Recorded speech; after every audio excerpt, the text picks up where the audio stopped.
Everyone's at a different point in their awareness of themselves, right? And their deeper purpose. And so what this really is talking about is seeing yourself in a deeper way, connecting with your soul, seeing a higher vision of what you came here to do and who you came here to be, most importantly, connecting with that, your pure, beautiful self.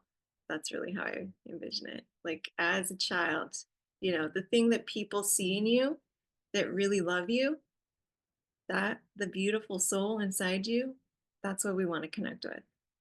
Not, I'm not good enough in all these ways, and you know, all the things that we're not good enough in, right? It's not that. It's how we're already good enough and how what is it about you that you came here to bring to the world, okay? And what you came here to experience. Because it's when we connect to other people's truth, right? And we look on Instagram and we're like, oh, I really want to be more like that person. How can I change myself to be like them? I'm totally guilty of that. And I'm like, wait, why am I trying to be like this person? This is not me. Why am I trying to mold myself and use them as a guidepost? It's just not, we don't get anywhere that way. So for you now, you're in this moment, you're all in this moment of connecting to your truth. And that is your guidepost.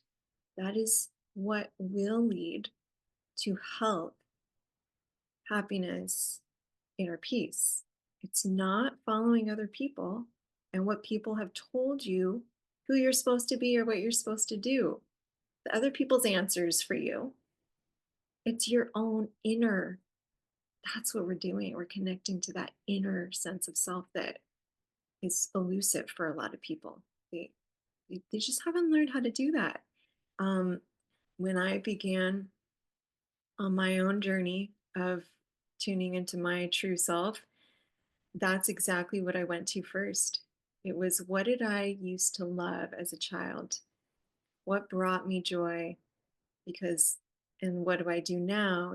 Just going back to that. And I would, when I started coaching, I would tell people, if you want to know who you are, ask what you love.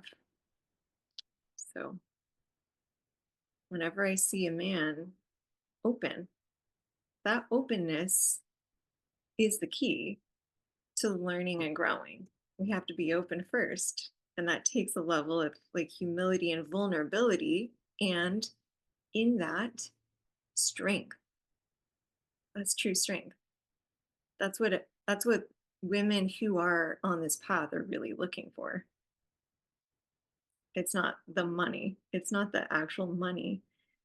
It's not the actual height or what he looks like, right? It's the openness to learn. That's the only way that we can connect and grow, right? As you follow your deeper truth, I really see it as almost like, a physical storm. We're in this like hurricane, right? Sometimes these storms will come. It feels overwhelming. We're being blown by the wind. Maybe it's an illness, maybe it's financial troubles, whatever. It causes us to feel scared. Fear comes up, right? In any kind of a storm, physically, rain, whatever. And it feels like we're getting knocked off our path.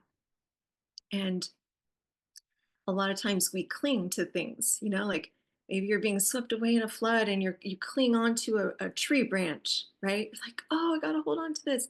Or you're clinging to your house or the people that you love, or the things or your pets. And a lot of times we feel like in storms we have to cling on to anything that we see. And it causes anxiety of losing that thing, right? But I just want to tell you that in those storms, you have an inner guide in your heart. You don't actually have to cling on to the things around you for dear life, because if you go inward, you have everything you need. You get the inner strength to stand up and to find the shelter and the safety and you'll build your muscles to walk through it, to swim through the flood. You learn skills by going through that storm. And it's a different way of navigating it versus being in fear and clinging on to things, right?